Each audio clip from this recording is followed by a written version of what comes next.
Today I need you to embrace what comes hard. Today I need you to accept the challenge. Today I need you to fall in love with the process. There will be plenty of opportunities to get discouraged, to lose your passion and think that it's not meant to be. But if you're going to reach your destiny, you have to have a made-up mind. If you give up after the first time, or the 5th time, or the 30th time, what that really means is you didn't want it bad enough. There should be something you're believing for, that you are relentless. You are not moved by how impossible it looks. You're not discouraged by how long it's taking. You don't give up because people told you no. Your attitude is, if I have to believe my whole life, I am not going to stop believing.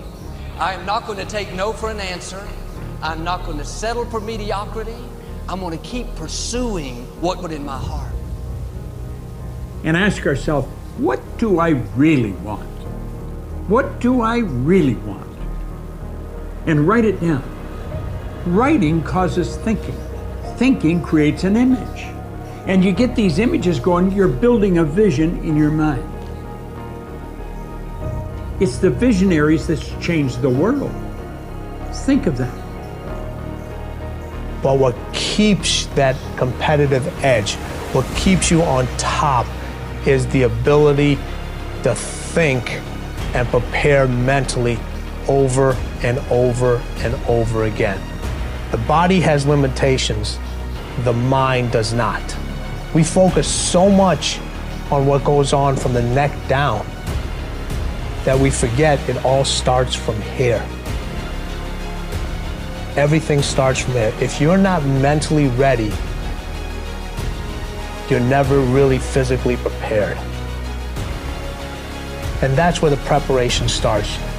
What would your life be like as you look toward the future if you decided, I'm not going to allow my fears to stop me? And I'm saying to you, whatever you got to do it, because if you don't, life is going to whoop you until you surrender. So when you're young and you make mistakes, don't let them eat you up. Because everybody that done made it, done made them. You got to fail in order to win. Hey, look, man, to understand how to hit the game-winning shot, you got to miss the game-winning shot. You know, you got to be tough, because the road to success is always under construction. It's never a clear path to success. The people who become successful are the people who have a relentless attitude. And you just got to hang in there through the bad breaks, because the bad breaks is coming, but they usually come right before the big break is about to happen. You get a series of bad breaks and it stumbles up a lot of people. My life and my success is to say to anyone, you can stumble, you can fall, you can get back up again.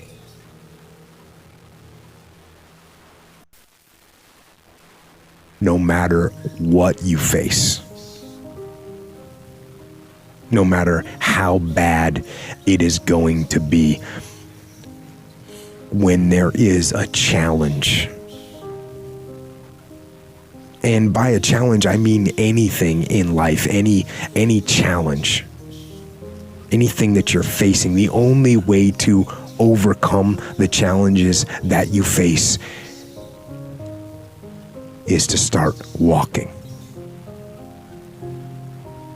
Take that step every day, no matter what you are facing. Get up and start walking. I have the ability to see the end before the beginning even begins. And what that means is I know that to get to the very end, I can see it right now. So before I went to Buds and I was losing all this weight and I saw myself walking across the stage at 191 pounds. That's what I had to get to get into the door. I saw myself 6 months, a year later, wherever it's going to take me to do it. I saw myself walking across that stage, getting that certificate of graduation from Buds. And I was able to be there at 300 pounds. And that feeling that I was nowhere near that feeling, I was able to put myself there 1,000,000 times every day. And that feeling of like, my God, that is going to feel amazing. That's what made me suffer. That's what allowed the pain to be real and say, this is worth it. I want to feel for this next 18 months. It took me 18 months to finally become a Navy SEAL, to finally, just get through butts. 18 months. It's 6 months. It took me 18. That's what woke me up every morning was I'm going to put myself through this much pain and suffering for a few seconds. That's all it is. A few seconds of joy. And it's so worth it, man. That's what people don't get. So I'm able to put myself at the finish line, even though I have no finish line, but at the finish line of an event before I even start the to say, how are you going to feel at the end of this? Visualizing is my biggest tool of life. That's why I've been able to put myself in cold water, put myself in a 100-mile race millions of times before I've done it. And I'm able to go through the race and see how I'm going to feel at mile 50. Almost to the exact feeling. Right, so when it comes up, it's no surprise. It's no surprise. I've already done this a million times. I recommended the last time I was here, the little book, Richest Man in Babylon, and I said, I've lectured now to over 3 million people. Guess how many have actually gone and got this little book? Answer, very few. My best guess is 10%. Such an easy thing to do. This little book, number one, is easy to find. Number two, it's easy to buy. The most you can pay for it, $6, $7, $8. You can borrow that from your kids.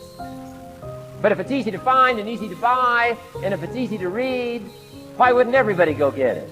We don't know. I don't know. Nobody knows. Here's how profound it is. Some do and some don't. Now here's the numbers. About 10% do. We don't know the mystery of that. And I'm telling you, 10 years from now, those numbers will still be the same. The numbers don't change. Only the faces change. I used to belong to the 90% who couldn't be bothered even if it was easy. How many people have a library card? Answer, 3%. 97% couldn't be bothered. Guy specializes in happy hour, but he doesn't have a card. And now readily and quickly blames the government and blames his company and blames the pay scale. Here's my advice to you today. Walk away from the 97%. Don't talk like they talk. Don't go where they go. Don't act like they act. Don't specialize in what they specialize in. Throw away the blame list they cling to. You got to be consciously conscious today because your environment can hypnotize, mesmerize, and paralyze you.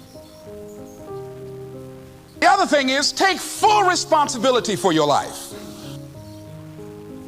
Oscar Wilde once said, responsibility is what we expect from somebody else. This is very true. Most people dread accepting responsibility. That's just a fact of life, and we can see it in operation every day. We can see ourselves getting hot under the collar when the dentist keeps us waiting, and we're sitting there reading old magazines when our appointment was 30 minutes ago. And we don't stop to think that we forgot to mail in this month's mortgage payment.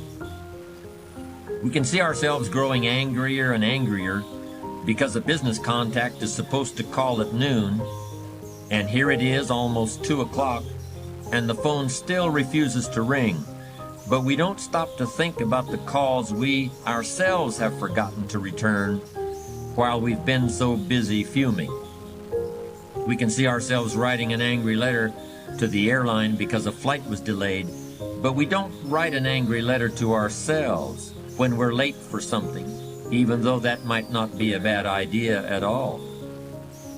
Yes, we can see avoidance of responsibility all the time in both our personal and professional lives. And here's something else we can see just as often. We can see that most people aren't as successful as they wish they were. Do you see there's a connection between these two very common phenomena? I certainly do, and by the end of this session, I hope you'll agree with me. I hope you'll understand that it's in your best interests to take responsibility for everything you do. But that's only the beginning. I'm also going to suggest that many times it's even best to accept responsibility for the mistakes of others, especially when you're in a managerial or leadership role. I can hear you saying, what? Accept responsibility for someone else's mess-ups? Why would I want to do something like that? Well, that's a fair enough question, and over the next few minutes, I'll try to answer it. One of my weak points in my personal life is I don't like technical stuff. So even though I have to be on Twitter and Instagram and Facebook, I don't care for that. So guess what? I find somebody who loves to do that. You know, I find somebody who has a strength where I have a weakness, and I partner with them. All you're trying to do is get to the goal. No one gets there by themselves. Everybody needs help. Now, when you know what you got going for you, be confident, not cocky. Managing your strengths, knowing what they are, and don't let nobody talk you out of it. And that gets you fight ready. You get fight ready like that. You got to know you. Helps you develop your skills. All the while, you're developing your strength. You just got to keep developing the strength. Don't let anybody talk you up. At the same time, you must work on improving your weaknesses. So I've had to, in spite of myself, get on Instagram, get on Twitter, get on Facebook. I got to do the videos whether I want to or not, because the world is moving to social media. If I had as many followers as Kim Kardashian, I probably wouldn't even have to do this TV show. During the years when professional basketball was just beginning to become really popular, Bill Russell, who played center for the Boston Celtics, was one of the greatest players in the pro league. He was especially known for his rebounding and his defensive skills. But like a lot of very tall centers, Russell was never much of a free throw shooter. His free throw percentage was quite a bit below average, in fact. But this low percentage didn't really give a clear picture of Russell's ability as an athlete. And in one game, he gave a very convincing demonstration of this.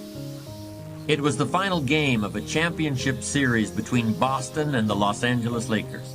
With about 12 seconds left to play, the Lakers were behind by 1 point, and Boston had the ball. It was obvious that the Lakers would have to foul one of Boston's players in order to get the ball back. And they chose to foul Bill Russell. This was a perfectly logical choice, since statistically, Russell was the worst free throw shooter on the court at that moment. If he missed the shot, the Lakers would probably get the ball back, and they'd still have enough time to try to win the game. But if Russell made his first free throw, the Lakers' chances would be seriously diminished. And if he made both shots, the game would essentially be over. Bill Russell had a very peculiar style of shooting free throws. Today, no self-respecting basketball player anywhere in America would attempt it. Aside from the question of whether it's an effective way to shoot a basket, it just looked too ridiculous. Whenever he had to shoot a free throw, the 6'11" Russell would start off holding the ball in both hands about waist high. Then he'd squat down, and as he straightened up, he'd let go of the ball. It looked like he was trying to throw a bucket of dirt over a wall. But regardless of how he looked, as soon as Bill Russell was fouled, he knew the Celtics were going to win the game. He was absolutely certain of it. Because in a situation like this, statistics and percentages mean nothing. There was a much more important factor at work. Something that no one has found a way to express in numbers and decimal points. Simply put, Bill Russell was a player who wanted to take responsibility for the success or failure of his team. He wanted the weight on his shoulders in a situation like this. No possibility for excuses, no possibility of blaming anyone else if the game was lost, no second guessing. Bill Russell wanted the ball in his own hands and nobody else's. And like magic, even if he'd missed every free throw he'd ever shot in his life before this, he knew he was going to make this one. And that is exactly what happened. That is what virtually always happens when a man or woman accepts responsibility eagerly and with confidence.